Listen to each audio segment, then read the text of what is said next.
गीतारत्नमाला। धृतराष्ट्र उवाच धर्मक्षेत्रे कुरुक्षेत्रे समवेतायुयुत्सवः मामकाः पाण्डवाश्चैव किमकुर्वत सञ्जय।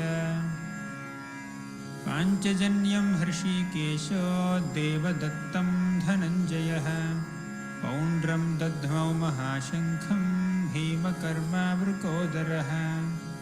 अनन्तविजयं राजा कुन्तीपुत्रो युधिष्ठिरः नकुलः सह देवश्च सुघोषमणिपुष्पकौ।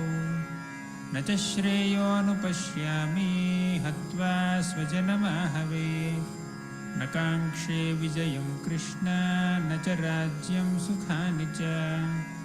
कार्पण्यदोषोपहत स्वभाव पृच्छामि त्वां धर्मसम्मूढचेताः। यः श्रेयस्यान्निश्चितं ब्रूहि तन्मे शिष्यस्तेऽहं शाधि मां त्वां प्रपन्नम्। अशोच्यानन्वशोचस्त्वं प्रज्ञावादांश्च भाषसे गतासु न गतासूंश्च नानुशोचन्ति पण्डिताः। न त्वेवाहं जातु नासं न त्वं नेमे जनाधिपाः न चैव न भविष्यामः सर्वे वयमतः परम्। देहिनोऽस्मिन् यथा देहे कौमारं यौवनं जरा तथा देहान्तरप्राप्तेर्धीरस्तत्र न मुह्यति। मात्रा स्पर्शास्तु कौन्तेय शीतोष्णसुखदुःखदाः आगमापायिनो नित्याः तां स्थितिक्षस्व भारत। यं हि न व्यतयन्त्येते पुरुषं पुरुषर्षभा समदुःखसुखं धीरं सोऽमृतत्वाय कल्पते। न जायते म्रियते वा कदाचिन्नायं भूत्वा भविता वा न भूयः। अजो नित्यः शाश्वतोऽयं पुराणो न हन्यते हन्यमाने शरीरे। वासांसि जीर्णानि यथा विहाय नवानि गृह्णाति नरोपराणि तथा शरीराणि विहाय जीर्णान्यन्यानि संयाति नवानि देहि। नैनं छिन्दन्ति शस्त्राणि नैनं दहति पावकः न चैनं क्लेदयन्त्यापो न शोषयति मारुतः। जातस्य हि ध्रुवो मृत्युर्ध्रुवं जन्म मृतस्य च तस्मादपरिहार्येऽर्थे न त्वं शोचितुमर्हसि। आश्चर्यवत् पश्यति कश्चिदेनम् आश्चर्यवद्वदति तथैव चान्यः। आश्चर्यवच्चैनमन्यः शृणोति श्रुत्वाप्येनं वेद न चैव कश्चित्। सुखदुःखे समे कृत्वा लाभालाभौ जयाजयौ ततो युद्धाय युज्यस्व नैवं पापमवाप्स्यसि। नेहाभिक्रमणाशोऽस्ति प्रत्यवायो न विद्यते स्वल्पमप्यस्य धर्मस्य त्रायते महतो भयात्। व्यवसायात्मिका बुद्धेरेकेह कुरु नन्दन बहुशाखा ह्यनन्ताश्च बुद्धयो व्यवसायिनाम्। भोगैश्वर्यप्रसक्तानां तयापहृतचेतसां व्यवसायात्मिका बुद्धिः समाधौ न विधीयते। त्रैगुण्यविषया वेदा निस्त्रैगुण्यो भवार्जुन निर्द्वन्द्वो नित्यसत्त्वस्थो निर्योगक्षेम आत्मवान्। कर्मण्येवाधिकारस्ते मा फलेषु कदाचन मा कर्मफलहेतुर्भूर्मा ते सङ्गोऽस्त्वकर्मणि। योगस्थः कुरु कर्माणि सङ्गं त्यक्त्वा धनञ्जय सिद्ध्यसिद्ध्योः समो भूत्वा समत्वं योग उच्यते। प्रजहाति यदा कामान् सर्वान् पार्थमनोगतान् आत्मन्येवात्मना तुष्टः स्थितप्रज्ञस्तदोच्यते। दुःखेष्वनुद्विग्नमनाः सुखेषु विगतस्पृहः वीतरागभयक्रोधः स्थितधीर्मुनिरुच्यते यदा संहरते चायं कूर्मोऽङ्गानीव सर्वशः इन्द्रियाणीन्द्रियार्थेभ्यः तस्य प्रज्ञा प्रतिष्ठिता विषया विनिवर्तन्ते निराहारस्य देहिनः रसवर्जं रसोऽप्यस्य परं दृष्ट्वा निवर्तते यततो ह्यपि कौन्तेय पुरुषस्य विपश्चितः इन्द्रियाणि प्रमाथीनि हरन्ति प्रसभं मनः तानि सर्वाणि संयम्य युक्त आसीत मत्परः वसेहि यस्येन्द्रियाणि तस्य प्रज्ञा प्रतिष्ठिता ध्यायतो विषयान् पुंसः सङ्गस्तेषूपजायते सङ्गात् सञ्जायते कामः कामात् क्रोधोऽभिजायते क्रोधात् भवति सम्मोहः सम्मोहात् स्मृतिविभ्रमः स्मृतिभ्रंशात् बुद्धिनाशो बुद्धिनाशात् प्रणश्यति प्रसादे सर्वदुःखानां हानिरस्योपजायते प्रसन्नचेतसो ह्यासु बुद्धिः पर्यवतिष्ठते नास्ति बुद्धिरयुक्तस्य न चायुक्तस्य भावना न चाभावयतः शान्तिरशान्तस्य कुतः सुखम् इन्द्रियाणां हि चरतां यन्मनोनुविधीयते तदस्य हरति प्रज्ञां वायुर्नावम् इवाम्भसि या निशा सर्वभूतानां तस्यां जागर्ति संयमी यस्यां जागर्ति भूतानि सा निशा पश्यतो मुनेः आपूर्यमाणम् अचलप्रतिष्ठं समुद्रमापः प्रविशन्ति यद्वत् तद्वत् कामायं प्रविशन्ति सर्वे स शान्तिमाप्नोति न कामकामी विहाय कामान् यः सर्वान् पुमांश्चरति निःस्पृहः निर्ममो निरहङ्कारः स शान्तिमधिगच्छति न हि कश्चित् क्षणमपि जातु तिष्ठत्य कर्मकृत् कार्यते ह्यवशः कर्म सर्वः प्रकृतिजैर्गुणैः कर्मेन्द्रियाणि संयम्य य आस्ते मनसा स्मरन् इन्द्रियार्थान् विमूढात्मा मिथ्याचारः स उच्यते यज्ञार्थात् कर्मणोऽन्यत्र लोकोऽयं कर्मबन्धनः तदर्थं कर्म कौन्तेय मुक्तसङ्गः समाचर यज्ञशिष्टासिनः सन्तो मुच्यन्ते सर्वकिल्बिषैः भुञ्जते ते त्वघं पापा ये पचन्त्यात्मकारणात् अन्नाद्भवन्ति भूतानि पर्जन्यात् अन्नसम्भवः यज्ञाद्भवति पर्जन्यो यज्ञः कर्मसमुद्भवः कर्म ब्रह्मोद्भवं विद्धि ब्रह्माक्षरसमुद्भवम् तस्मात् सर्वगतं ब्रह्मा नित्यं यज्ञे प्रतिष्ठितम् यद्यदाचरति श्रेष्ठः तत्तदेवेतरो जनाः स यत्प्रमाणं कुरुते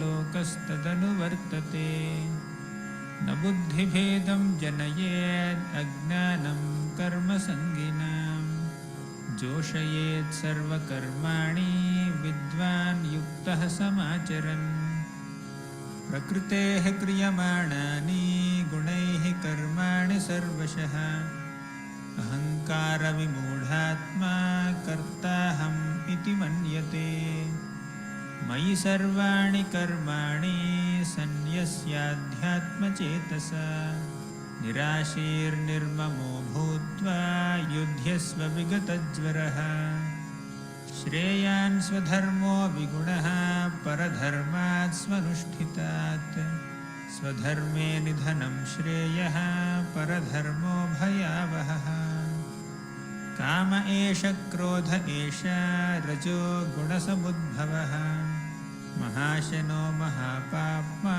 विध्येनम् इह वैरिणम् इन्द्रियाणि पराण्याहोरिन्द्रियेभ्यः परं मनः मनसस्तु परा बुद्धेर्यो बुद्धेः परतस्तु सः एवं बुद्धेः परं बुद्ध्वा संस्तभ्यात्मानमात्मना जहि शत्रुं महाबाहो कामरूपं दुरासदम् एवं परम्परा प्राप्तम् इमं राजर्षयो विदुः सकालेनेह महता योगो नष्टः परन्तप स एवायं मया तेऽद्य योगः प्रोक्तः पुरातनः भक्तोऽसि मे सखा चेति रहस्यं ह्येतदुत्तमम् अजोऽपि सन् अव्ययात्मा भूतानाम् ईश्वरोऽपि सन् प्रकृतिं स्वामधिष्ठाय सम्भवाम्यात्ममायया यदा यदा हि धर्मस्य ग्लानिर्भवति भारत अभ्युत्थानम् अधर्मस्य तदात्मानं सृजाम्यहम् परित्राणाय साधूनां विनाशाय च दुष्कृताम् धर्मसंस्थापनार्थाय सम्भवामि युगे युगे जन्म कर्म च मे दिव्यम् एवं यो वेत्ति तत्त्वतः त्यक्त्वा देहं पुनर्जन्म नैति मामेति सोऽर्जुन वीतरागभयक्रोधा मन्मया मामुपाश्रिताः बहवो ज्ञानतपसा पूता मद्भावमागताः ये यथा मां प्रपद्यन्ते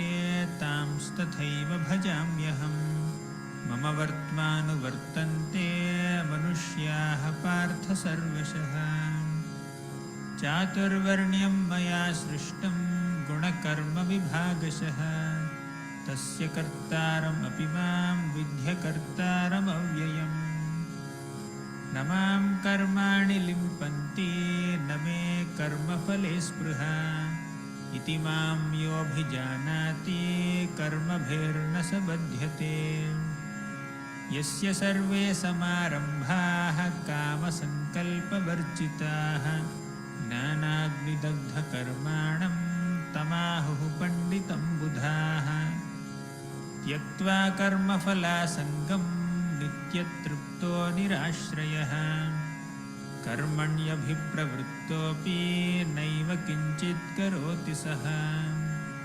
ब्रह्मार्पणं ब्रह्महवेर्ब्रह्माग्नौ ब्रह्मणाहुतं ब्रह्मैव तेन गन्तव्यं ब्रह्मकर्मसमाधिना तद्विद्धि प्रणिपातेन परिप्रश्नेन सेवया उपदेक्ष्यन्ति ते ज्ञानं ज्ञानिनस्तत्त्वदर्शिनः श्रद्धावाल्लभते ज्ञानं तत्परः संयतेन्द्रियः ज्ञानं लब्ध्वा परां शान्तिम् अचिरेणाधिगच्छति अग्नश्चाश्रद्दधानश्च संशयात्मा विनश्यति नायं लोकोऽस्ति न परो न सुखं संशयात्मनः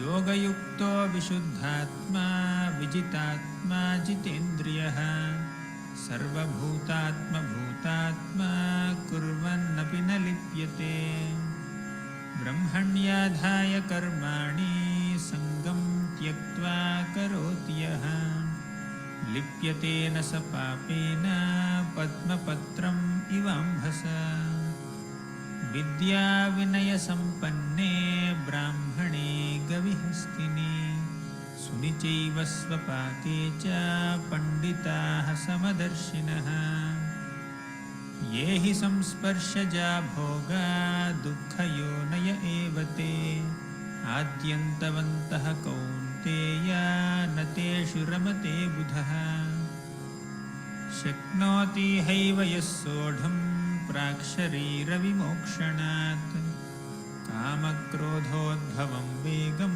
स युक्तः स सुखी नरः भोक्तारं यज्ञतपसां सर्वलोकमहेश्वरं सुहृदं सर्वभूतानां ज्ञात्वा मां शान्तिमृच्छति। अनाश्रितः कर्मफलं कार्यं कर्म करोति यः स सन्न्यासी च योगी च न निरग्निर्न चाक्रियः। उद्धरेदात्मनात्मानं नात्मानम् अवसादयेत् आत्मैव ह्यात्मनो बन्धुरात्मैव रिपुरात्मनः। बन्धुरात्मात्मनस्तस्य येनात्मैवात्मना जितः अनात्मनस्तु शत्रुत्वे वर्तेतात्मैव शत्रुवत्। जितात्मनः प्रशान्तस्य परमात्मा समाहितः शीतोष्णसुखदुःखेषु तथा मानापमानयोः। युक्ताहारविहारस्य युक्तचेष्टस्य कर्मसु युक्तस्वप्नावबोधस्य योगो भवति दुःखः। यथा दीपो निवातस्थो नेङ्गते सोपमा स्मृता योगिनो यतचित्तस्य युञ्जतो योगमात्मनः। शनैः शनैरुपरमेद् बुद्ध्या धृतिगृहीतया आत्मसंस्थं मनः कृत्वा न किञ्चित् अपि चिन्तयेत्। यतो यतो निश्चलति मनश्चञ्चलमस्थिरं ततो ततो नियम्यैतद् आत्मन्येव वशं नयेत्। यो मां पश्यति सर्वत्र सर्वं च मयि पश्यति तस्याहं न प्रणश्यामि स च मे न प्रणश्यति। चञ्चलं हि मनः कृष्ण प्रमाथि बलवदृढं तस्याहं निग्रहं मन्ये वायोरिव सुदुष्करम्। असंशयं महाबाहो मनो दुर्निग्रहं चलम् अभ्यासेन तु कौन्तेय वैराग्येण च गृह्यते। प्राप्य पुण्यकृतां लोकान् उषित्वा शाश्वतैः समाः शुचीनां श्रीमतां गेहे योगभ्रष्टोऽभिजायते। योगिनामपि सर्वेषां मद्गतेनान्तरात्मना श्रद्धावान् भजते यो मां समे युक्ततमो मतः।